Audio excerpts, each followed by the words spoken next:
UNPAVED, Sean Salisbury here. We're bringing authentic, real stuff to you. Hardcore opinion. Sean Salisbury, a great NFL analyst, a former NFL quarterback.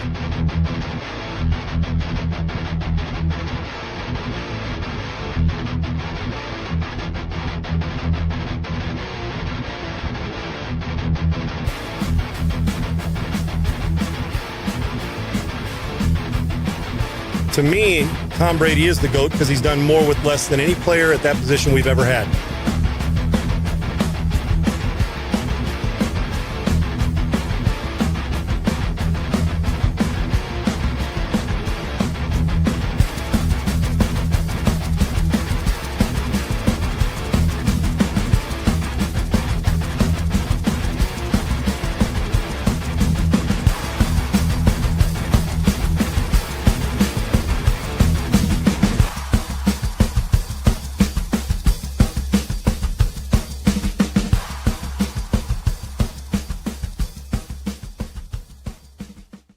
Welcome in UNPAVED. I am Sean Salisbury, Adam G. Sager on Twitter, at Adam G. Sager. I don't even know why I put the G in when I introduced him, but he'll be along here shortly.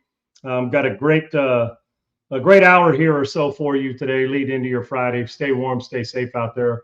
200 million people can be affected by this. I always err on the side of not complaining or bitching. Somebody's always got it worse, but err on the side of probably have an extra case of water as opposed to not. Just in case. If it doesn't, then you've stocked up on your year's supply to protect you if there's another storm. So be safe and be careful out there. We got big football weekend coming up and coaching stuff that is being brought about every day, and quarterbacks involved in the interview process for those coaches. We start with Philip Rivers, though. And again, Adam will be along here in just a second. Going to interview with the Bills for the head coaching job. We obviously know a relationship, Rivers and Josh Allen, relationship with coach and quarterback is obviously important. And this relationship feels like it's pretty sturdy and strong. Why not Philip Rivers? Why? If there's an old guard problem, why is that a problem? We see it in the NBA. A guy walks off the field and goes in. We've seen the guys like Jason Kidd and Steve Nash have taken a fast track. Why can't we do it in the NFL? Are we judging everything on Jeff Saturday? No. I mean, he had an in, and Jeff Saturday is a smart football player, didn't have the players, didn't work out. Interim status doesn't mean that if Saturday ever went back, it wouldn't work out that time. I get we're doing this. You know, when the Irsay's made the decision, Mr. Irsay, God rest his soul, made the decision to have this happen with Jeff Saturday. You know, it was a little bit out of character, but during a season when you're trying to figure it out, it's like, okay, let's see. And it wasn't what they wanted. That's okay. Didn't turn out the way they want. That's a lot of head coaches have been doing it 30 years and finally get a job, and they get fired 2 years later because it didn't work. Should I run through them? So I don't know if Philip Rivers is going to get the job in Buffalo.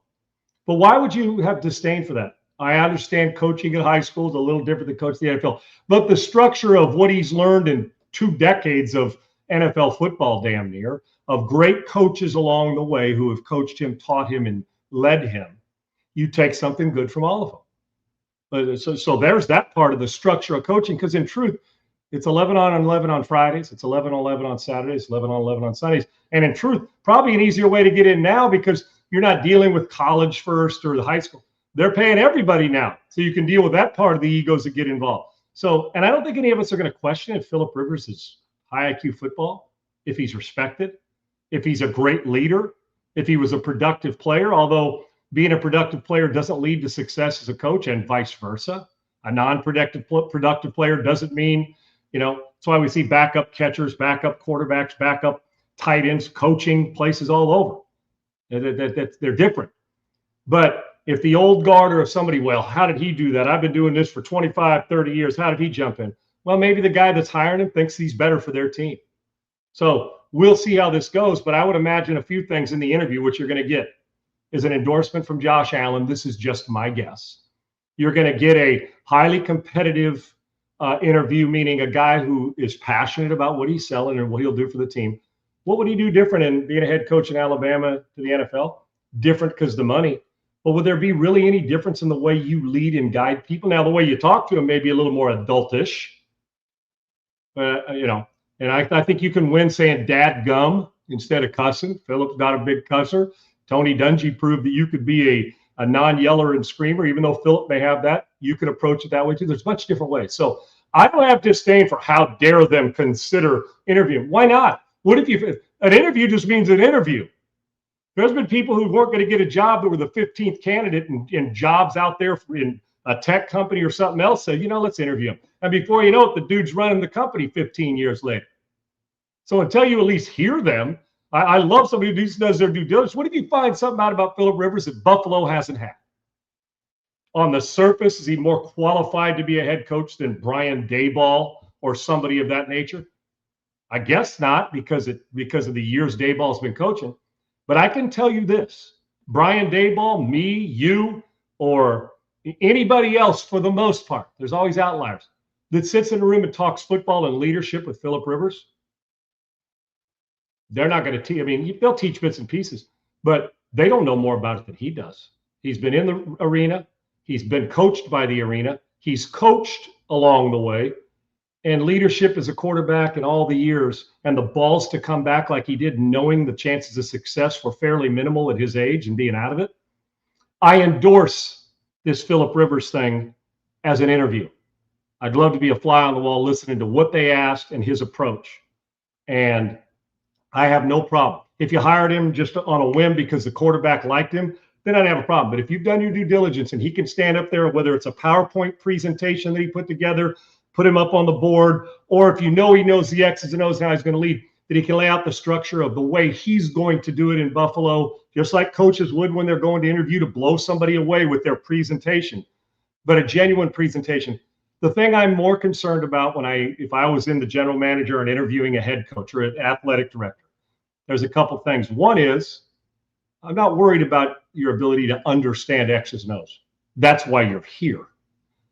The leadership stuff is what I look for first. Can you lead a building of men? Period. And not just on the field, but your executive assistant, your head of scouting, upstairs and downstairs in the building. Can you make the building better and maximize it and lead? That's one. Two is, are you good at delegating and finding? Can you evaluate talent as a player, but can you evaluate the talent that you have coaching your players? And do those guys maximize the building as well? The rest of it, X's and O's and all that, I'm quite sure there's nobody that's going to be interviewed on any team with this coaching cycle that knows more about X's and O's than Phillip Rivers. They may know as much.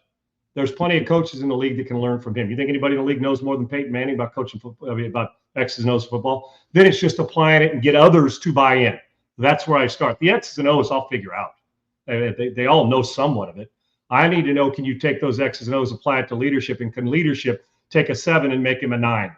Why not Phillip Rivers? So the old guard's going to have to get it their own way. If they got a problem with it, put your name on it. If you got a problem with Phillip Rivers getting interviewed, and maybe, just maybe, he thinks he's in between that young, still learning age and that been around a while, prime of your coaching career in your 60s or 50s, and he's in there, so he sees both sides and he's seen the game change. I would interview Phillip Rivers as well, because he loves it. You could tell he loves football. That's where it starts. And I think he's a smart enough guy and a well-versed enough guy to deal with all kinds of personalities, because he played the position at quarterback where you got to listen to it all. I'm okay with them interviewing Phillip Rivers. And if you walk out of that meeting room and it's not just Josh Allen, Segs, who apparently, according to Diana Rossini, is sitting in on all the interviews with the Buffalo Bills. He's the only player sitting in on those. She didn't say that, but I'm assuming a receiver and a linebacker are in there. But apparently Josh Allen's sitting in on the interviews, not hearing what they say and giving his insight outside, sitting in on it. That's been a constant, is this being reported. As long as it's not him making, I want him, and that's the only reason they're choosing Phillip Rivers, because, of course, doesn't Josh Allen bear enough burden, Segs, on the field? And now we're going to add GM to it? I'd love his input. I do not need him sitting in every meeting. Sean, why?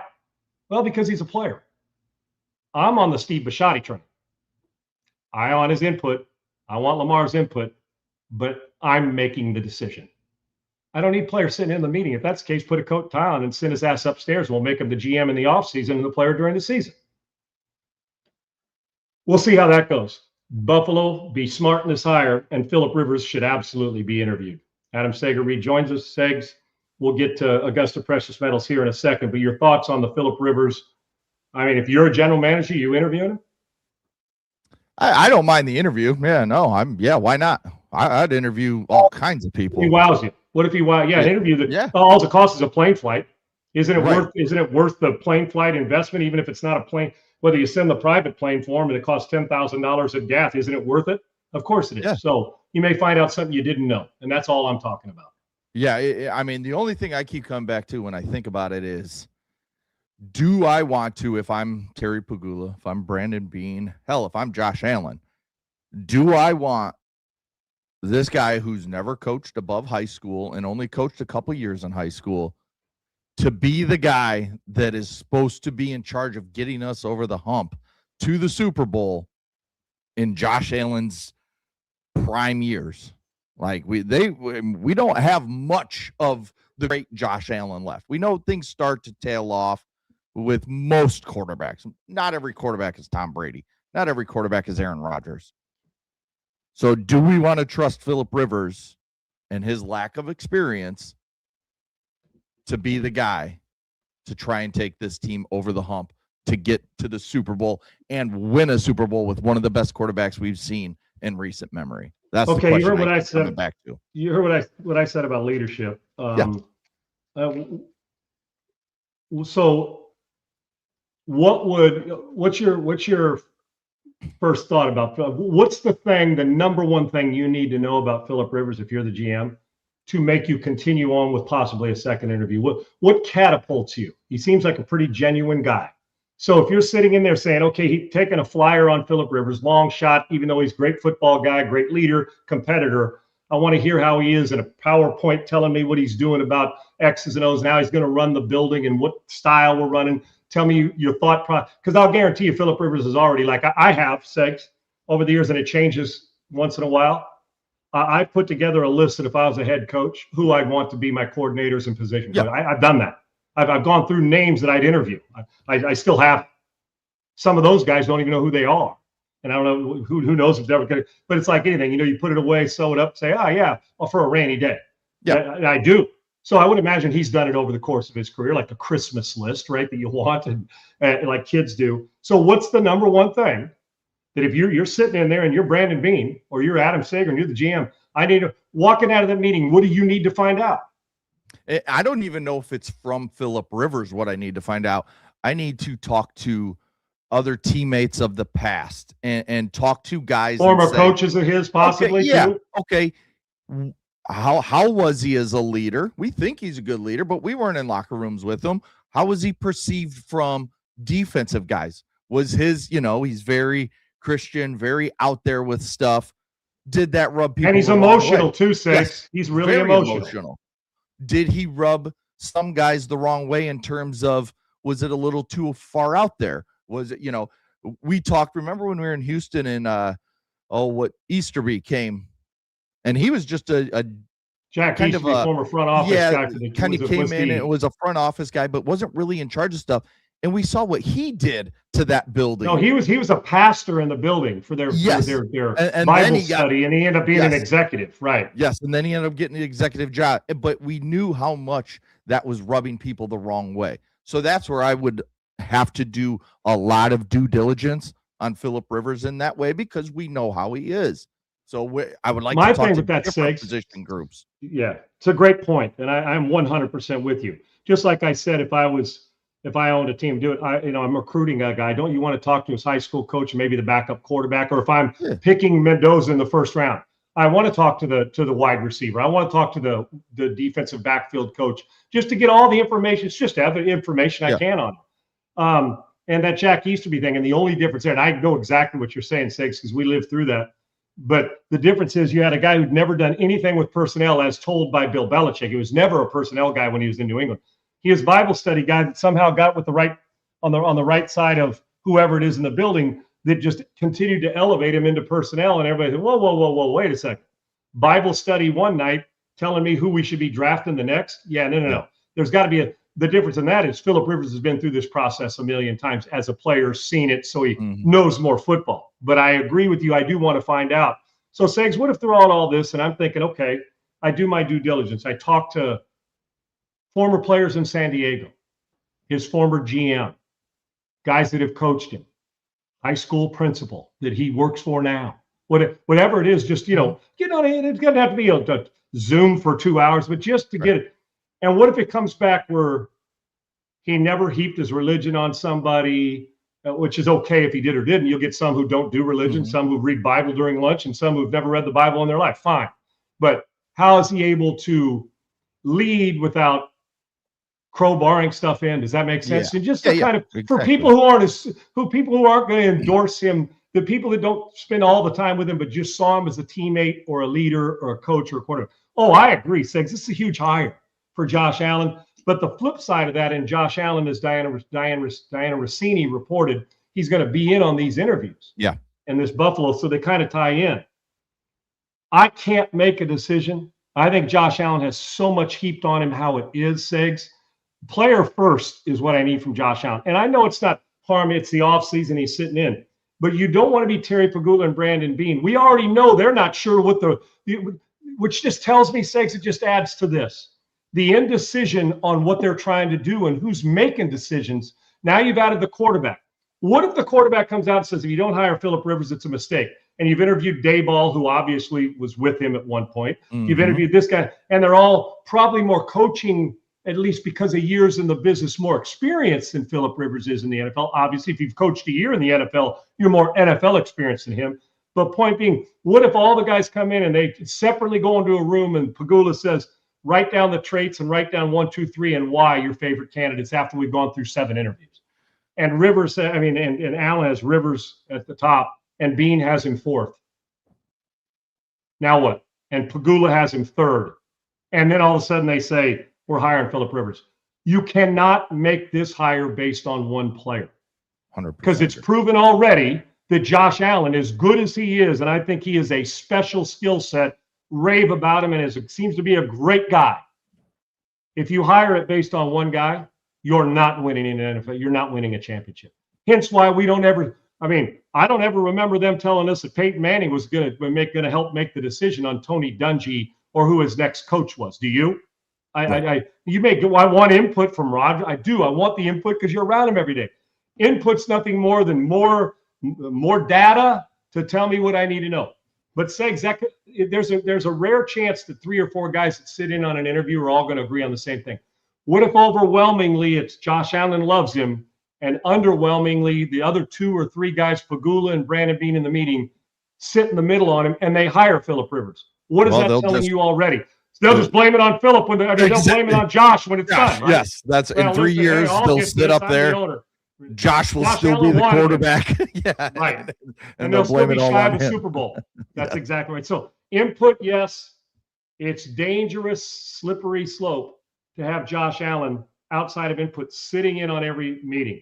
Now, if you're just having him sit in and he's really not going to make much decision, but if he's not making a decision, why the hell would I have him sit in the meeting room? I'll just tell him what the guy said and we'll say, here's how we feel. What's your relationship with Phillip? What do you think about him as a leader? Could he handle this? Has he been around enough to the players respect him? Do some due diligence for us, Josh. Ask the locker room. Send out a group email. Ask them what you think. Call your buddies. I don't have a problem with Phillip interviewing. I do have a problem with the way Buffalo's gone about their defining roles for their team. And I'm a little concerned about both of these. I'm not concerned that Phillip Rivers is getting interviewed one bit. I think he should. No, I honestly, I never really care who's getting interviewed for jobs. Right. I want to know, the info coming decision out makers, right? Afterwards. Yeah. What is what we hear coming out of it afterwards? Was it, Josh or Phillip Rivers surprised some people in the interview? Oh, he tanked it. He bombed it. It's clear he's not ready to be NFL head coach. And that may be the case too, Segs. Yeah. They may say this is too overwhelming. No thanks. Right. So I'm one that I'm always like, hey, if you have a job opening, like I said, my team's the Bears. I love the Bears. Last year, interview everybody. Interview as many people as you can. You get so much information from these guys that could help you in other ways outside, even if they're not in your organization. Segs, even if you interview a guy you don't hire, you may find out something that's good information for you and the next coach and your staff moving forward.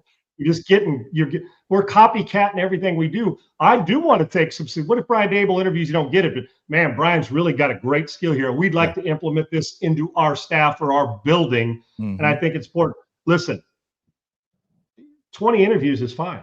If you know the guy you want right off the bat, don't wait, interview him and keep it moving. I'm all for that too. But don't say, well, we're only interviewing 3, but there's 8 possible candidates because the 5th one may end up being your best. And don't interview guys based on us or social media. Do your due diligence, ask as many questions you can, and then get this process going. It'll be very interesting to see not only how this comes out, the verbiage or the reports we get coming out of an interview from Philip Rivers, but just how much decision-making Josh Allen has in it. We'll keep rolling here. Let's talk Augusta Precious Metals. Let me say this real quick, and I talked about this yesterday, and I'm going to pound it over the head until we all get it, me included. Not being dramatic, just quickly to let you know, the other day I was at the grocery store, and with all this stuff going on, I went back 3 different times. Oh, I forgot this. I need more milk. I want more eggs. Buying the same stuff I always do when something like this happens. I'm looking at the bill like, damn, come on. I walked out of there with a half a carton. It was $350, higher than last month. You guys know what I'm talking about. I'm not BSing it. This isn't hyperbolic. It's a fact. Some groceries, groceries, same bills. And it's been happening for years now, and we've seen it. Month after month, year after year, higher and higher. You start asking yourself, how high can this keep going before it prices us out? And we're all eating college top ramen soup like we did to survive, because right now it's not stopping. And until somebody puts that doggone dam up, when's it going to stop? Right now, it overflow the top of that. And that's what really worries me, and I think a lot of us, about retirement savings. Are we where we need to be, depending on how close we are? And are we preparing for stuff like this? It's not just the number on paper. It's what that money can actually buy. So important. Again, it's not what's just on paper. It's what that money can actually buy. And if groceries and bills keep climbing, and the same retirement savings doesn't go nearly as far as it used to, you guys know this. It's costing more, you're making the same, and you're spending more. You do the math behind that. Because what happens is you start to fall behind. It keeps climbing, same retirement savings, doesn't go as far as it used to. You have the same balance, but you're still falling behind. That's why a lot of people with real retirement savings are diversifying part of it into physical gold, tangible assets, and they're going through Augusta Precious Metals to do it because they got educated first. Educated first. They are doing that. They're not to chase returns. They're not there to do that, just to protect what they've already earned. That's what we're trying to do with Augusta Precious Metals, protect it, and then enhance it. Isn't that the thing? You want to go this way, not this way.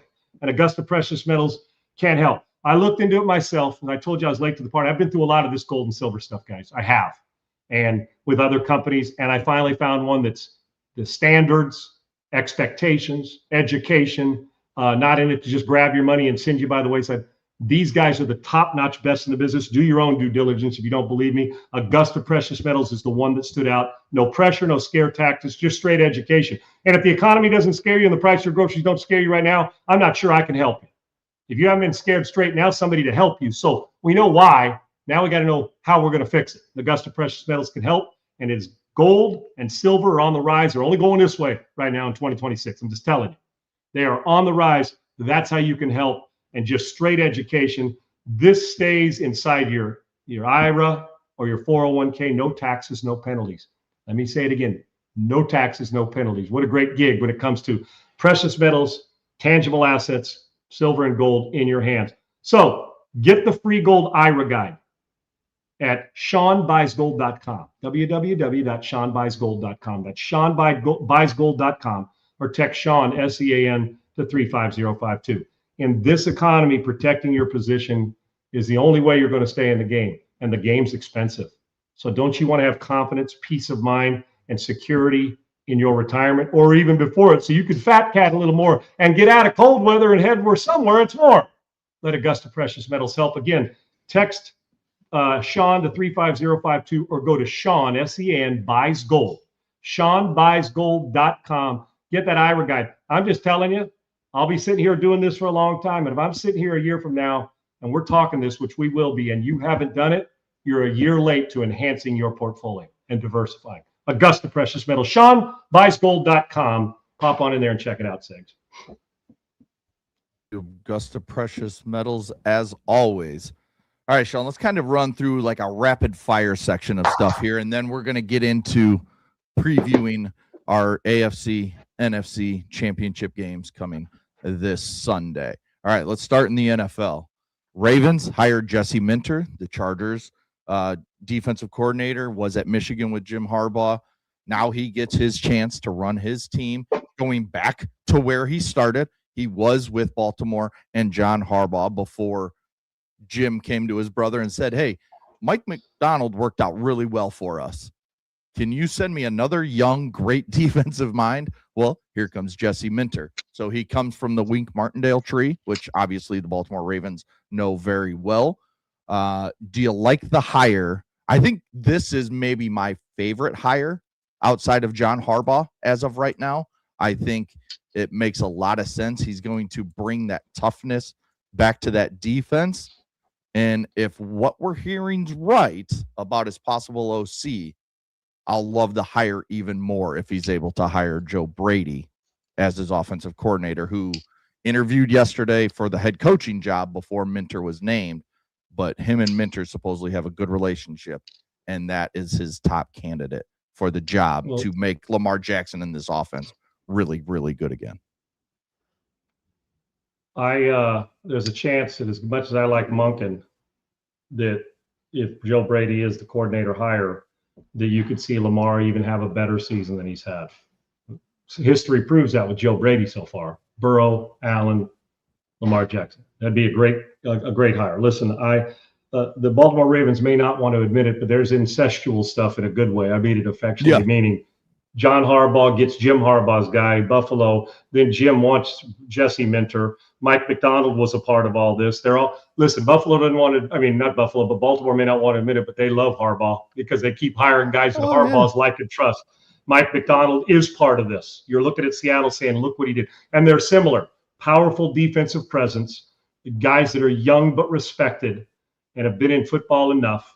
I think this is a brilliant hire. Plus, he's going back to a building that people respected him in before he left. Yeah. And I think it's almost as if they sent him away, say, go get some experience, young man. We'll see you when you get back. Because when John's done and had enough and decided to move on, we'll just take you from the other Harbaugh and do that. So philosophy, probably not a lot of verbiage differences, to be honest with you, in the way he goes about it. Familiarity, success from other guys, endorsements from Jim and John both, and watching what Mike McDonald's done. It's a weird cycle. And then to be able to go and say, it would be Joe Brady would be the offensive coordinator. And then to look at that history, there's only one little speed bump in Joe Brady's ascent, Carolina.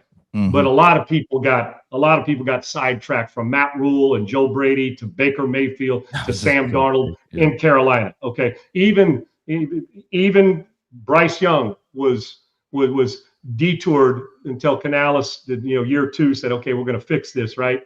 And he's playing good football. So I think this is just a trusted Segs, even though it's his first head coaching job. And if you go back, anybody that knows Jesse's DNA, it comes from good football genes too, buddy, as far as understanding coaching. It's similar to the Shanahan route, brother. A dad who just gets it, right?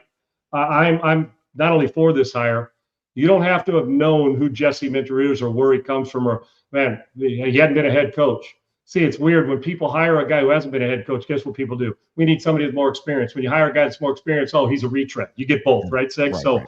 I'm all for the energy change, but you're not going to see a big deviation from the way John Harbaugh ran business, because John, Jim, and Jesse obviously knows both well.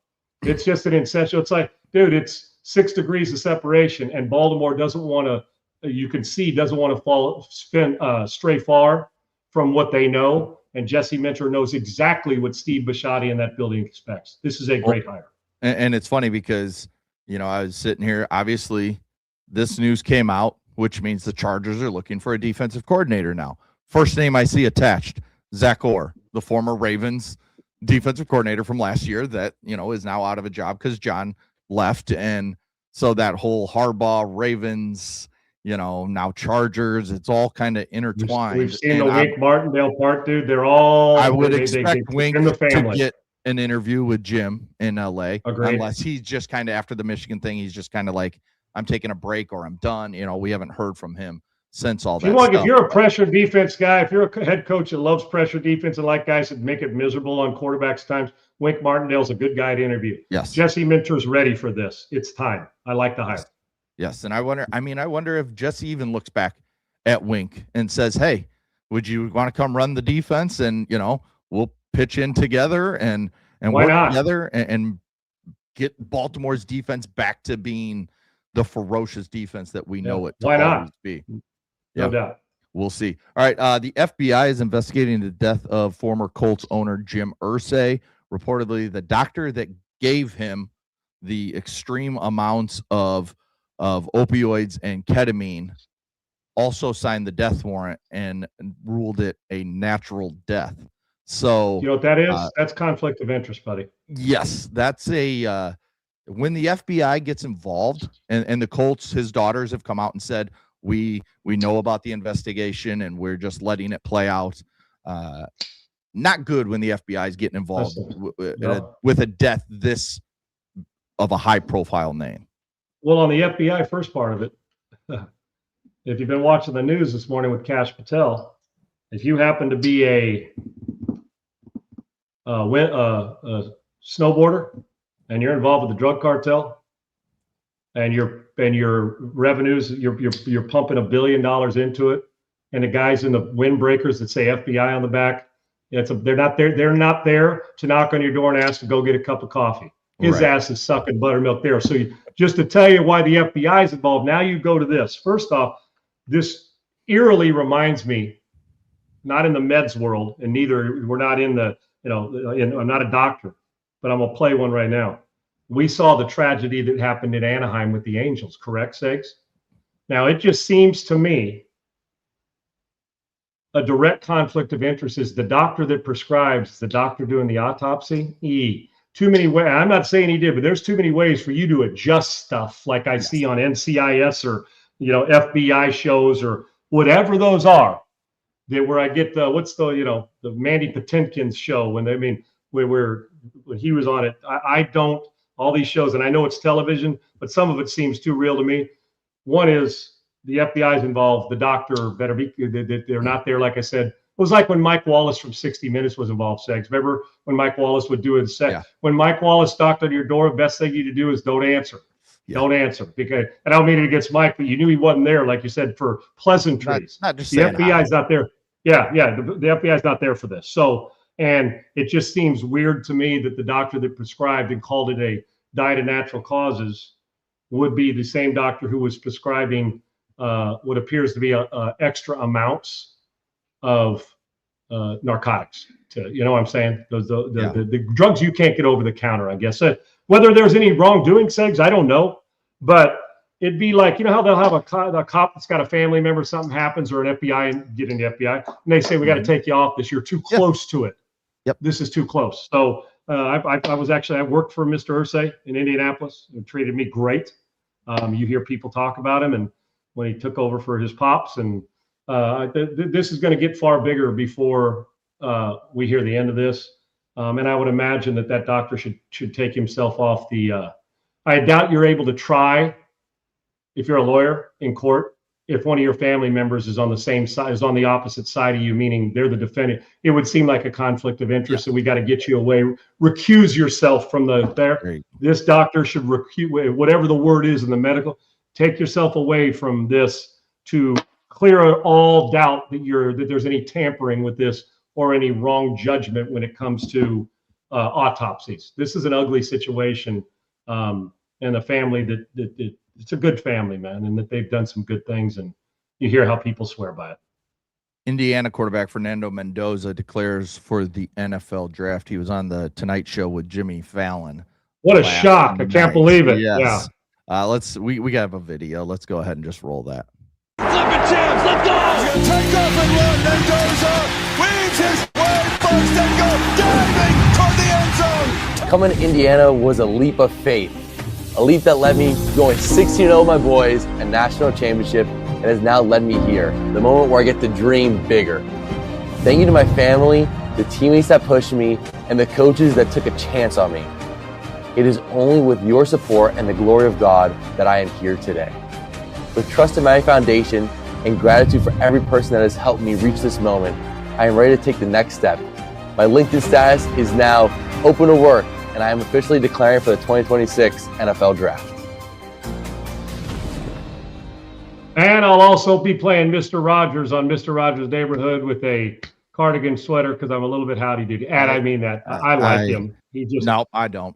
I'm done with this guy. You don't like him as a leader, or you think he's cheap? Everything. He's just driving me nuts now. Why? Because he's I'm too over cheesy? Fernando. Yes, I'm over the smirk he has on his face when he's talking right there. Just want to punch him in the face. I mean, You know what he's going to do after this? He's running for congressman. yeah, He's got some politics. Dude, this guy's got governor of the state of Indiana written all over him. That's some after his career. I've got it written all buttoned up. His spirit. I mean, he does. See, I don't hate him. I just think he's howdy doody. I actually, you know what? We're used to that. We want the tough guy fight. I don't see him. I don't see him swearing at people in the huddle. I see him like when they're down 40 with 3 minutes to go. We got this. We got this. We're down. The Raiders pick him, right? He even we got looks like Kirk Cousins. He does. They look like they could be distant cousins. Yes. Or forget distant. Next door neighbor, he's got a little cousins buttoned up here. He'll probably tighten it up before the draft. He's going to be, he's always going to look the part. It's just you know what he is? He's milk, apple pie, Chevrolet US, and we mixed in with it's howdy doody time. It's howdy doody time. But I do love him, dude. I don't know why. I don't know what he's like as a teammate. He wins. You can't be a bad leader and go 16-0. You're just saying Segs from a distance. Okay, he's a Bear, and you don't have Caleb Williams. You love him? Fuck no. I would just trade the number one pick. Trade the number one pick. Here you go. You got Howdy Doody. Trade it. Really like cheese mode, but can play, and a winner, and a great kid, it seems. And you got Caleb, winner, great talent. What travels better? The Howdy Doody approach, where you're just like, or Caleb, or paint your nails. Which one do you like better? Caleb. You're rolling with Mannies and Petties, right? Yeah, sure. Like, there you go. I mean, I'm not going to do it, but if my quarterback wants to do that and then make those throws he does, Fernando Mendoza wishes he could make those throws and those. Get the hell up. Well, so does about 29 other guys lining up on Sunday. But this dude, okay, Six, I'm with you. I cringe out kind of like I do Russ Wilson's Subway commercials, right? There's just this, but the guy wins. It feels like guys react. He's a good, I'm not going to judge him on his spirituality but he's corny.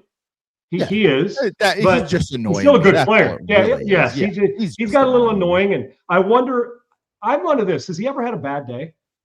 No. I feel like Fernando Mendoza wakes up with birds singing around his head and he jumps out of bed and say, zippity-doo-dah, zippity-day.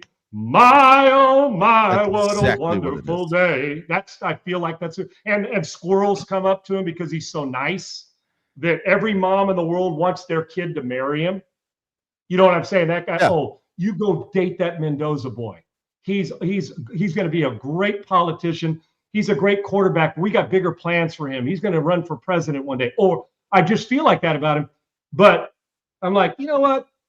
Maybe we need something different in the league. And think about this if he gets drafted by the Raiders. What's the Raiders' reputation, Segs? Right. Hard nose. Yeah.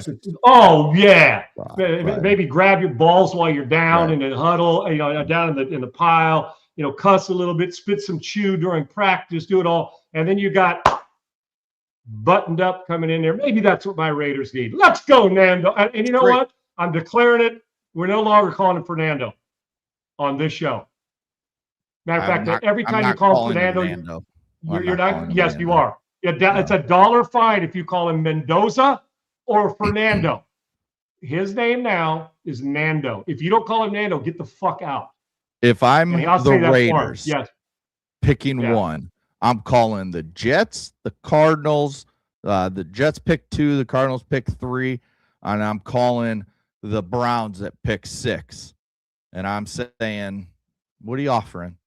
Come get this cheesy motherfucker off our hands, please. We'll wait till next year when there's real good quarterbers in this draft. You think he can pull Zoids in Bloomington? You think he can pull a Zoid? Dude, he's had the same girlfriend since 4th grade, guaranteed. He has, hasn't he? Yeah. They were dating like the 3rd grade, and that when you first kiss and your lips close because you don't really know what you're doing, and then you're like they go steady like in the 4th grade. So they've been going steady since the 4th grade. He's marrying his kindergarten sweetheart. Is what you're saying? And they walk around still to this day like holding hands and that's like as far as what if all of a sudden he got drafted? He comes out, motherfuckers, I was bullshitting you guys.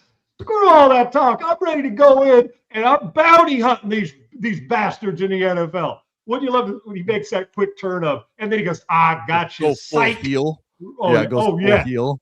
Where he's just a complete asshole. No way, dude. This guy's parents, everything about him says he's got All-American written. Bob Hope, if the All-American team was still in, you know how they run him out on the stage, that he is the poster child for the Bob Hope, where his pants maybe pulled up a little too high on the show when they run out with their shoulder pads on. Go back and Google Bob Hope All-America team and Bob making a joke. I'd love to hear what Bob would have to say about Fernando. I love the kid. I think he's a really good player. 1 year makes me with trepidation, the football wise, like, can he carry this over? But it's high time we got Mr. Rogers' neighborhood back in the NFL. Let's go, Nando. Don't call him Fernando. $5. I've upped it. Every time you call him Mendoza or Fernando, it's $5 in the charity pot, dude. Don't do it. For our end of the year party. Yeah, see, like Jets don't even call. Like, he can't make it in New York. New York will shred him.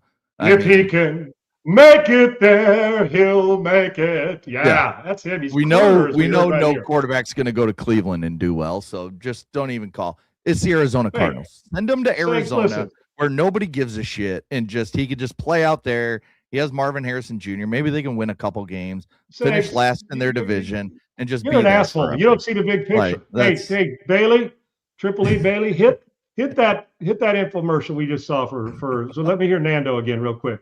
Hit that infomercial for Sags. Pay attention to Nando. Right here. Look at that. Indiana was a leap of faith. A leap that led me going 16-0 with my boys, a national championship, and has now led me here. The moment where I get to dream bigger. Thank you to my family, the teammates that pushed me, and the coaches that took a chance. I hate him. You damned right, Nando. Dude, he's going to go to the Raiders. I hope they play the Bears 40 times and Nando kicks your guy's ass. Well, good luck. We can't beat. I'm not he's sure going to go to the Raiders right now. He's going to go to the Raiders. Out of the league in 3 years. Who knows who the hell he even has as a coach, because no one wants the job. They'll go 2-15, and they'll be picked first again, and then they'll take Arch Manning, and then Fernando will just be out of the league. Dude, can't you picture Nando? Did you call? You owe $5, dude. You owe $5. Docking your pay right there, $5. Right, Nando, I want you to go back to what's that Mickey Mouse Kids Club where a lot of stars are discovered? Yeah, can't you see him?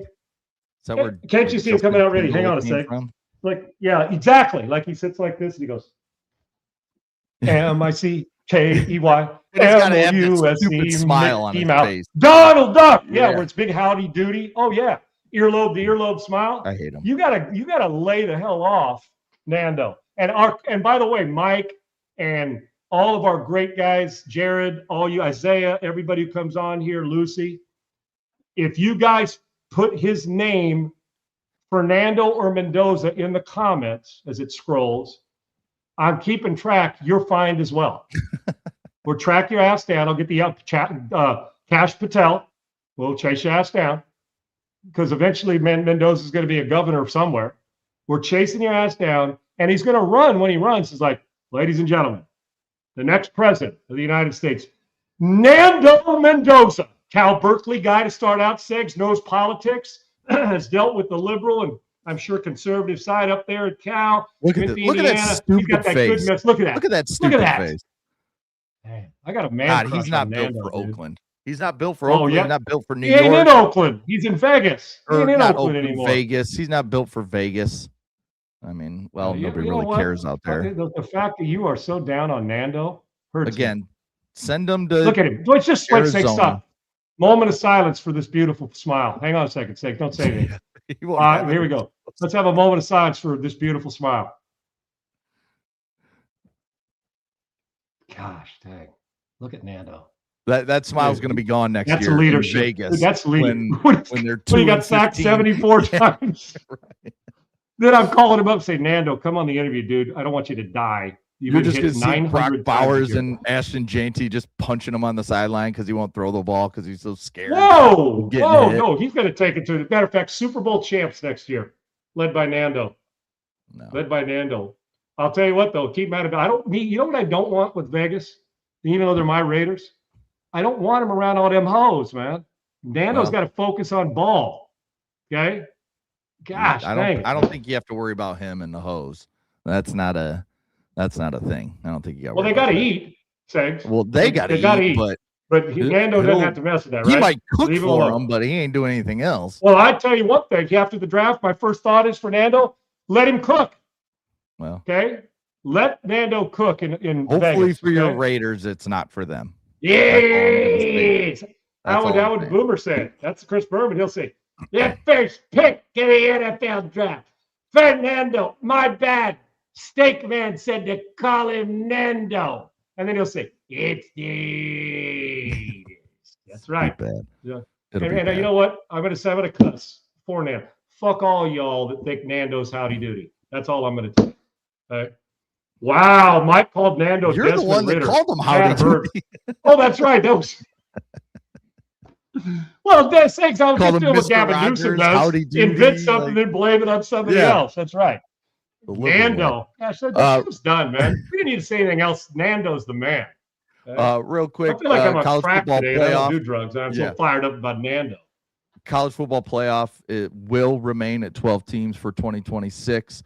Auto bid for the Power 4 champs, which means Duke would have been in this year. And then, of course, as we know, auto bid for Notre Dame if they're ranked inside the top 12. So so we wouldn't have had JMU, which you know what to play. You know, I'm okay with. Whatever. You know, we need the 12 best teams. You know what I love, Sig? A 5-loss team playing in the championship game. I was actually shocked. How many times Notre Dame lose this year? 4? I mean, not Notre Dame, but Alabama. 4? Once they lost the last time was 4. They're ranked in the top 10, right? I think so. Their final ranking. I think the final ranking. I know I saw the final rankings, but I don't think I really paid attention. Should they be? No. So when it comes to this, and when I hear this, like, okay, so Notre Dame basically has got a hall pass into the playoff, right? Oh, yeah, especially when you look at their schedule. Right. Yes, no doubt. ACC. Listen, you guys can beat each other in. You can be a sub 500 team if you win that conference. And not that there's not good teams. I'm not dogging the ACC, but Segs, I just don't like. And I know this will come to a lot of argument. I don't like. I just want the committee to go back there. You don't build the foundation of a house on sand. Okay, you better have something underneath, concrete, right? Whatever it is, steel. Now you build it on sand, but you build it right. You don't stick it there on sand and put yourself in a place where hurricanes hit every day because you're done. But with when it comes to the playoff, I just want, is it really so hard, honestly, to pick the 12 best teams with see, the committee is the number one thing. I want to know who's picking the committee. I don't need an AD for a Power 4 team in the committee. I've said that. Right. But if you just give me the right people who love football but have you're not the Notre Dame AD, or you're not the president of a conference, or whatever it is. The former head coach, and now you're the AD for a school that is directly talk about conflict of interest. How hard is it really? We've made things so critical. Duke didn't deserve to be in the national championship race in the playoff this year. No, look, great job. I love what he's done, and Manny Diaz is a hell of a coach. They didn't deserve to be in it. They did not. That's not the 12 best teams. We're not picking a team to win one playoff game. You're picking the 12 that you think should be capable of winning a national title. Duke would not have got close to winning a national title. Not they're not good. Just last year, they didn't belong in it. So I don't understand automatic bids. Why can't we just pick the 12? Well, then you're going to have people say, well, because they're going to pick 6 SEC teams and 4 Big Ten teams and 1 from the Big 12 and 1 from the ACC. Well, if we have the right people picking Segs and those 8 teams deserve it, great. It's not going to get to that. It doesn't. If you get the right committee picking 12 teams, why can't we just do it simply? Why can't the 12 best record and who they play? Listen, that's why you got these geniuses that you're paying in a committee to pick it.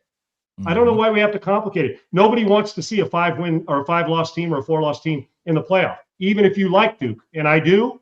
They didn't deserve to be in last year. And if they win 5, lose 5 next year, 4, and get in, they don't deserve to be in then, unless they got beat by Georgia, the 4 top teams in the country, and they lost by a field goal, a walk-off. I'll consider it. But it's not automatic, if that makes Right. sense, Segs. Get my point? Right. I don't even know why we need automatic bids. It's just, we'll go back to the Little League days. The 12 best teams, you won, we did this, or, have a free-for-all and let's go. But I just want the 12 best teams. I want the 12th team to have a legitimate shot, not to be somebody who got in because you won you were a group of 5 and you beat one good team during the year. I mean, one Power 4 team, and then beat the teams you're supposed to beat and you got there. I love the little guy, but we should have a championship for them like we do FCS. Okay, the power, and now if 3 group of 5 teams prove they have 3 teams on their schedule, Segs, they dominate that are Power 4 teams, and you want to put them in, put their ass in. I'm okay with that. Yeah, I'm not like Central Florida belonged in when Scott Frost was their head coach the first time around. If we had a 12-team playoff, no matter what, they belonged in the playoff. They'd earn that right. I can make the argument that Cincinnati did a couple years ago, but I don't like automatic bids. Yeah, I just want you to go kick ass. And show, because at times the 3rd best team, look who got to the final Segs this year. Miami wasn't the number 2 team in the country, were they? They were scrambling their ass to get in until the last vote. They wouldn't be in under these rules this year. That's exactly right. Next year. That's exactly right. So I just, whatever. It's the same. And next year it's going to change again. They're going to find a way to crowbar 16 to 24 teams. It'll go to 16, and then at some point it'll go to 24, and then just hopefully that's where it stops. I don't want 24. I like 8. I'm personally an 8-team playoff guy, but we'll never get back to that. If you go 16, could we lock up the key and throw the key away, lock it up and throw the key away that we don't get past 16 if that's what they're going to do? Because that's inevitable. They're going to do it, Segs, and we know that. If you want a good suggestion of how to do things, Josh Pate, who I believe is with ESPN now. He just signed. I think he signed a new deal, Segs. He's really good, man. Yes, he is.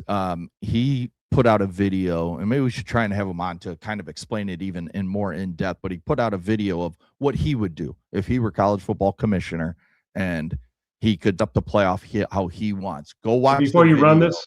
Yeah, and people listen to this because this guy has a. We don't. Okay. Yeah, we'll talk about it. Okay, good. Because he's good. He makes perfect sense. It's in depth and it's really well thought out. And he said he spent, weeks thinking of it and coming up with it. And it also has the calendar. It has the national championship on January 1st, the way he does it. So it's what really a novel concept. You mean move it up, not back? Yes. Yeah. And we'll talk about it next week at some point, maybe in the middle of the week when it's a little bit slower in our first week where, unless we're going to break down the Pro Bowl a lot next week. I got so many notes in here. I got so many notes here. This flag football thing. Segs, you know what I found out there? We're joking about flag football. I'm not joking about flag football. I'm joking about this Pro Bowl shit, what it's become. Yeah. Okay. I didn't watch it when I was playing, and I didn't watch it when I was covering it at ESPN. After you covered it, did your stuff. You left the game. Segs, we were doing a pregame show. We do shows all week. Now, you loved it if you were a broadcaster because you got a free trip, and we're sitting on this. Literally, our set was on the sand. Had a blast being with the fellas. It was kind of a reward. I did it year after year, right? So I remember one year I'm throwing routes to one of those boy bands on the field stuff. But you do all your studio shows through the week. Boy, what a hard job. You got shorts on the set and Hawaiian shirts. And then you're done and you're having all the fun. And then the game comes and you do a little pregame. Dude, by the time the pregame show is over, if you weren't involved in the game broadcast, what do you think that I did the second the pregame show is over? They're getting ready for a Pro Bowl game. My ass is sitting on the corner bar on the beach.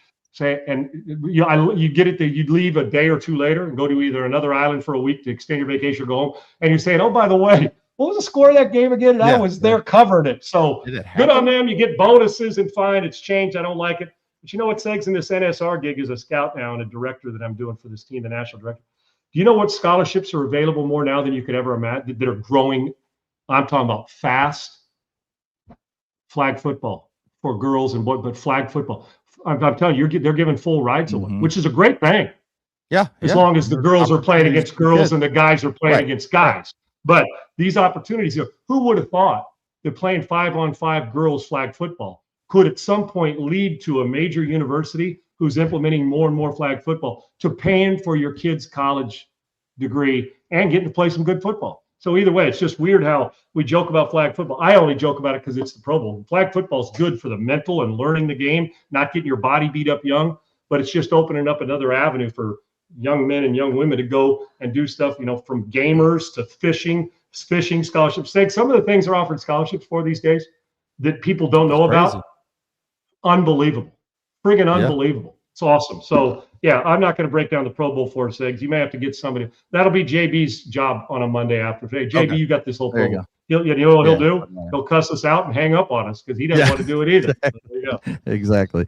All right. Looking ahead to this Sunday, we got the AFC NFC Championship games. We got the Patriots at the Broncos. That's the first game that will kick off. Where's the time? 2 p.m. Central Time, so 3 p.m. Eastern. Pats at Broncos. Pats are a 4.5-point favorite on the road. Obviously, the Broncos don't have Bo Nix. They'll start Jarrett Stidham. 42 is the over-under. But give me keys to the game for each side and what is really focused on that Broncos offense with Jarrett Stidham. What do they need to do to compete in this game? Sigs, I think the world believes that Sean Payton will come in and maybe not the world. As we're watching, I think the initial thought for us would be that Sean Payton comes in and plays protective type of football for Jarrett Stidham. Jarrett Stidham's been playing football longer than Bo Nix has.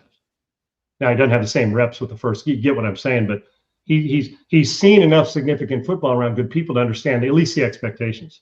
Right. I think the key for Denver offensively is not to go in playing it scared, to go in making sure the team knows that Sean Payton, because I think Sean Payton, he's that mad scientist, says just when you think that he's going to play a conservative, Stidham will drop back and throw it 15 times in a row, right? You know what I'm saying? And that's a little hyperbolic, but I actually think this. When people say, well, it's not that big a deal, Nick, yes, it is. I always hate it when I hear media or fans say, listen, they'll be fine. No, you won't. You may win still, and he may play great, but whenever you lose your best players, you take a step back, and you also take a step back in wonderment. How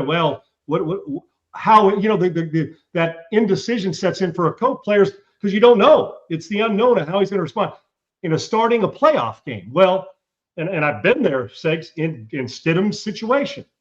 And you've got to, I hate to say it, well, it's just another game. It's not just another game. So you got to be prepared for the shit that's going on around you.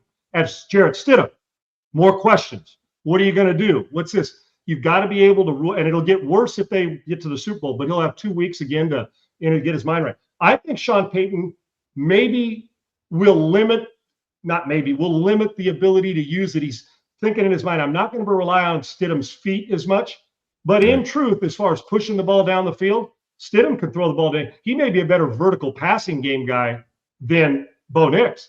It's the versatilities. Keep an eye on how much Sean Payton wants to change his launch point in this game. Boot, naked, get him on the edge as opposed to sitting him where Stidham's been good, is sitting in the pocket when he's played. That's where his best moments coming from there. See if Sean Payton plays into it. But he's a guy that'll onside kick at halftime, coming out of halftime. So don't expect him to come out and say, I think he probably looks at Stidham and said, dude, you've been in the league. Let it rip, dude. We're going. We'll play smart. So that's one. And the Denver defense has got to, on their side, if you don't hit Drake May in the mouth as good as Denver is, you're not winning. They have got to apply what they've applied for, 18 games now, because they've played one playoff game. You've got to get after the quarterback, because if not, you might as well stick Drake May in the Hall of Fame, because he will destroy you. That's an obvious key on defense. On New England, Segs, for me, I know Vrabel's not going to go into this game thinking Jarrett Stidham can't beat us. He's gonna treat Stidham like Stidham's a friggin' All-American and world-class football player, and the respect. But I can tell you this: if you thought confusion for the offensive line for the Texans that they were trying to create defensively, and they did against the Texans, if you thought that was if you and I are walking out of a meeting room and you're playing a guy who hasn't played much, this is his first start in a playoff game, what are you doing? You're going to sit back and let him be zone and get comfortable? No, you know what you and I are going to do? You are going to confuse the hell. I like confusing offensive linemen, but in this case, it may be Jarrett Stidham, and I have to give different looks to, because what happens, and I know, back up, start a few games and get the playoff start, your mind starts to work faster. So you start to see things that aren't there, and then you got to settle in. In a playoff game, you don't have 3 quarters to settle in. You just don't. You've got to get going. This is going to be a great game. And it's true, it's an advantage New England, even though it's in Denver, because of the offensive situation. But quarterbacks are weird and streaky.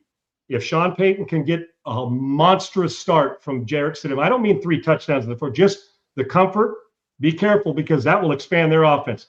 Advantage New England, but it's going to be New England's ability to confuse the quarterback with looks, not even necessarily throws, looks that allow them to get to him. And I just think that I still think we underrate the New England Patriots because of their schedule this year. It would be a different game plan for Mike if he was playing against Bo Nix because you knew. But if you're Mike, you're going to say, if Jarrett Stidham beats me on the edge, then God bless Denver Broncos. He ain't beating me from that spot. He will dial up defenses to pressure him from there and force him off his mark.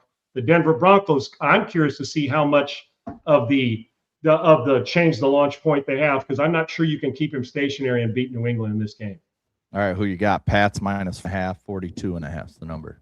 You know what? As much as I would be picking Denver slightly, regardless of who was favored on the money line. I would have taken Denver in the game with Bo Nix there. I am actually taking the New England Patriots. I think this reeks of just solid. I think if somebody's going to beat themselves in this game, it will not be the New England Patriots, if that makes sense, Segs. You know, I'm even going back down to pressure center snaps, right? Getting the ball, I'm keeping an eye on some elementary silly things. How does Jarrett Stidham, not playing as much, even though he's a veteran now, how does he direct protections properly? One of those misses and a strip sack fumble. I'm looking deeper into it than just the thing we all see with our naked eye. Give me New England to win a football game straight up. Yeah, I got New England winning it as well. I think they'll cover that. And I don't think there's a lot of points scored, Sigs. Yeah, I have the under. I'm taking the under. Yeah. I'm looking at like 17-10, 20-10.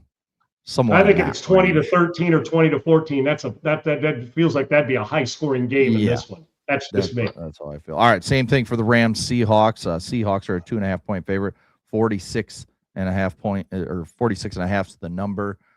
What's the key for Sam Darnold and what's the key for Matt Stafford in this game?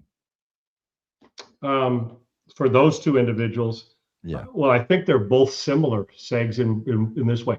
Neither one, Darnold better athletically right now. Neither one kill you with moving, but both have the ability to steal a down and steal a series with their legs. Darnold a little more versatile with that.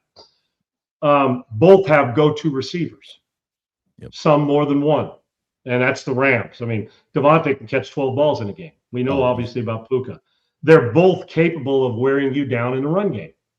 Both front sevens can get to the quarterback and knock the piss out of the quarterback and disrupt the game. Both coaches, one's a defensive genius, the other's an offensive guy. Both coaches will not let ego get in the way for the most part of going after what they're doing. You've got a team that can score on offense in the Seattle, in the Rams, and you got a team that will take the ball away, score on defense. Yet both of the others, what you would consider, if you're saying that Seattle's offense and the Rams defense is their weakness, those are not weaknesses, Segs. Neither one of them. I could flip that and say Seattle could be the number one offense in the league in a game like this, and they've scored. And you can look at the Rams and say the Rams can dominate a game with their front seven. We've seen it. So to me, for Stafford, I'm not changing anything, man. It always comes down to getting looks and upright looks where you're not getting hit. That's going to be the captain obvious thing. It will come down to critical throws and duress on third down, on long yardage situations. If you try to, both of these guys are similar also in their personalities. They will bite off too much at times and get themselves in trouble. So it may not be how many good throws they're going to make, Segs, because they're going to both. By the time you come out of this game, both of these cats, you're going to come out and say, "Fuck, what a throw!" A bunch of them. You just will. And they're similar in their mindset of, "Oh, I could take a little bit of a chance." They've got a little Favre in them that they'll throw balls places they shouldn't, but they're also really efficient too in playing good football. And both are damn good, and both have been good again this year. And one's going to win the MVP. Is that I think we're going to count the bad decision throws, Segs. I'm not looking for the good stuff's going to take care of itself. Yeah. It may come down to simply 3 or 4 throws by either guy that you're getting. Stroud getting sacked, throws it up, pick. Caleb Williams getting sacked, throws it complete. That play like that, Segs, being judicious on when to do it. Since the playoffs have started, this is the hardest game for me to pick. This Seattle Rams, because I'm trying to find, okay, where does one, forget just the stats, but where does one completely dominate? Maybe it's the fact that the ball control ability of the Rams with those two receivers that intermediate and short, that you can literally know they're going to throw it to Puka and Devontae, and they still find a way to move the ball. To me, it's not who makes the great play. It's going to be who stays away from the shitty one. That'll be the key to the game. And I'm going to go off the beaten path. I'm going to go off the comfortable path for some and I'm going against my thoughts this year. I think the Rams, when they play their best, can beat anybody in this league and are the best team. I think they'll make a couple mistakes on the road. Give me Seattle. I played in Seattle my rookie year. The fans are crazy in a good way. I think Seattle wins in a close one, Sigs. And I would take Seattle. What would you say the spread was? 2.5. There you go. Did it go up or down, or has it been there since the start? I would have to look and see. I think it's a field goal game, but I think the Rams are the Seahawks will make one less bad play or two less bad plays. I'm going to take the Seahawks and the Patriots to be playing in the Super Bowl. It started at 1.5. Worked in favor of the Seahawks, right? The betting lines worked in favor of the Rams. The favorites worked in favor of Seattle. I think Seattle, one road team, one home team, and I think that both are equipped. And think about this, Segs. What's at least three of the teams have in common this week? Three of the quarterbacks will end up in the top 10 of the MVP voting, and two of them are going to be 1 and 2. There's no mystery, man. You got to be physical, and you got to have a quarterback that's dynamic, and there's a lot of them. The question in the whole playoffs now is, who's Jarrett Stidham with pressure on? We'll see. Yeah, we'll see. I have the Seahawks winning. I think it's just whoever turns the ball over the most. And lately, Stafford's been loose with the ball. That's why I'm taking Seattle. I think, I don't see any change in the way he's played over the last, say, month or so. Yeah, he's put up some numbers and they've won some games, but he's put the ball in harm's way a lot. So I'm going to take Seattle in Seattle. That crowd will make a difference. And it shockingly could rain in Seattle Sunday night. What a surprise. Yeah. Segs, is part of this too, is Seattle's if we're talking about how much we love defense and how it travels in January, they're pretty damn good. They can dominate a game and they'll feed off it. I think this is going to be, and Sam Darnold, I think, is over what happened in last year's, but it's divisional. We know what happened last year. This is a perfect opportunity for Sam to even take another step. And two things I love about these two quarterbacks, at no time is there, I confess he did it. They don't apologize, but there are no finger pointers to other teammates of who did it and why. They just get to business, and both are great at overcoming bad plays. Both are. It's just that, do you make 3 and the other guy makes 1 and it ends up costing you the game? You just can't put your defense in a bind. Somebody's going to do it. Give me the Seahawks. We're going to have a Seahawks-Patriots Super Bowl.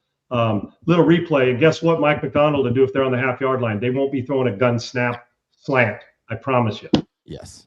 Definitely not. All right, that'll do it for the show.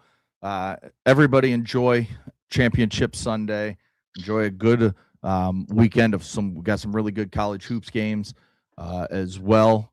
Head over to YouTube, like and subscribe at Unpaved Sean Salisbury. Thanks, Triple E, Laura Bailey, as always. Thanks to our viewers.